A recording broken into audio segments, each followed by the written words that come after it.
Vous aimez les films d'horreur type slasher, paranormal, found footage, et vous n'aimez pas tant que ça aller au cinéma, honte à vous, alors Unfriended est fait pour vous. Dans Unfriended, vous allez suivre la visioconférence Skype d'un groupe d'étudiants, en proie au fantôme de Laura Barnes, une de leurs anciennes camarades malheureusement décédée après s'être suicidée par balle. Suivre est un bien grand mot, car dans Unfriended, vous suivez le film en temps réel. C'est bien qu'aucun découpage technique ne sera effectué, et que vous regarderez simplement un écran comme vous pourriez participer vous-même à une conversation Discord. Et c'est peut-être bien l'un des seuls films que je vous conseille de ne pas voir au cinéma, hormis Requiem pour un massacre. Mais c'est pas le sujet. Unfriended est donc fait pour être regardé sur un ordinateur, car il s'agit au final du même dispositif à partir duquel le film a été tourné.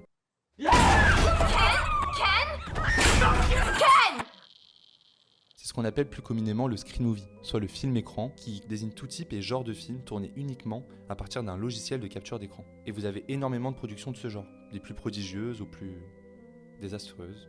Et Unfriended va énormément puiser sa source dans la J-horror des années 90 aux années 2000. C'est bien le cinéma japonais horrifique, conscient de l'essor du numérique à la fin des années 90, qui va décider de transposer son folklore horrifique, ce qui est la nouvelle phobie du XXe siècle, le numérique.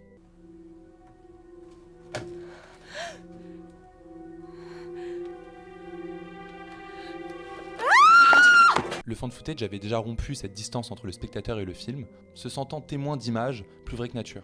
Le screen movie Unfriended, son porte-étendard, à la manière d'un Blair Witch pour le found footage, va encore plus loin dans cette relation entre le spectateur et le film. Vous devenez vous-même investigateur du film et vous participez finalement à la visioconférence.